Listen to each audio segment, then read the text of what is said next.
Alam niyo ba na ang mga na-uninstall na natin na apps sa ating cellphone ay nandiyan pa rin sa ating phone at patuloy pa rin na kumukuha ng mga storage sa ating cellphone? Ngayon, alamin natin kung paano natin ito tuluyang ma-delete sa ating phone. Ngayon, puntahan natin itong ating Play Store na app. At i-click natin itong ating profile. Ayan.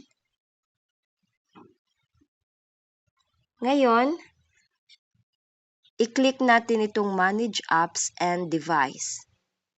Ayan. At click natin itong Manage.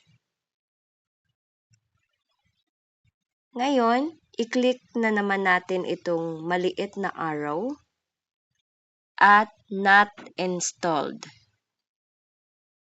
Ayan. Ang daming mga apps na akin nang na-uninstall pero andito pa rin sa aking cellphone. Kaya, nagkukuha pa rin siya ng storage sa aking phone. Kaya i-delete natin itong lahat. Tap lang po itong mga maliit na boxes.